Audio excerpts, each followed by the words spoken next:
ഇത് ദുരിയാൻ. ഇവിടെ ഈ ചക്കോത്സവം യു എയിൽ ലുലുവിലൊക്കെ ചക്കയുടെ ഉത്സവം ഉണ്ടാകും. പല ടൈപ്പ് ചക്കകൾ വരാറുണ്ട്. അപ്പോൾ അതിലൊന്നാണ് ഇത് ഭയങ്കര മണമാണ്. അപ്പോൾ അതുകൊണ്ട് തന്നെ ഇത് വാങ്ങി കഴിക്കാനുള്ളൊരു മനസ്സ് നമുക്ക് വരില്ല. ആ മണം എല്ലാവർക്കും ഇഷ്ടപ്പെട്ടു എന്ന് വരില്ല. അപ്പോൾ അതുകൊണ്ട് വാങ്ങിയിട്ടില്ല. പക്ഷെ നാട്ടിൽ ചെന്ന് കഴിഞ്ഞപ്പോഴാണ് ഇവിടെ ഒരു വീട്ടിൽ ഇത് ഉണ്ടായിട്ടുണ്ടെന്ന് അറിഞ്ഞ്, അപ്പോൾ അവിടുന്ന് കിട്ടിയതാണ് ഈ ചക്ക. ഇതിൻ്റെ ഒരു പ്രത്യേകത എന്ന് പറഞ്ഞു കഴിഞ്ഞാൽ ഒരേ പോക്കറ്റിൽ ഇങ്ങനെ വെച്ചിരിക്കുകയാണ്. ഒരേ സെക്ഷനായിട്ടാണ് ഈ ചുളകളിരിക്കുന്നത്.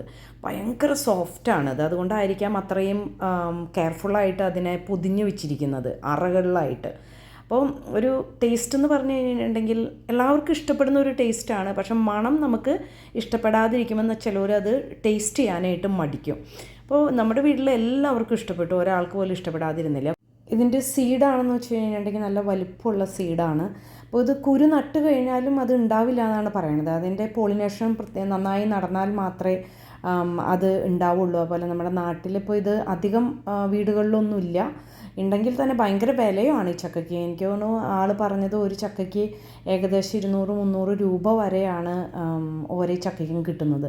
അപ്പോൾ ഇത് ചക്ക നമ്മൾ കുരുവിൽ നിന്നുണ്ടാക്കി നമ്മൾ കായ്ക്ക് വേണ്ടി വെയിറ്റ് ചെയ്യുകയാണെങ്കിൽ അബൌട്ട് 10 years വരെ അത് എടുക്കും. പക്ഷേ ഗ്രാഫ്റ്റ് ചെയ്ത് കഴിഞ്ഞ് കഴിഞ്ഞിട്ടുണ്ടെങ്കിൽ പെട്ടെന്ന് ഉണ്ടാവുമെന്നാണ് പറഞ്ഞത്.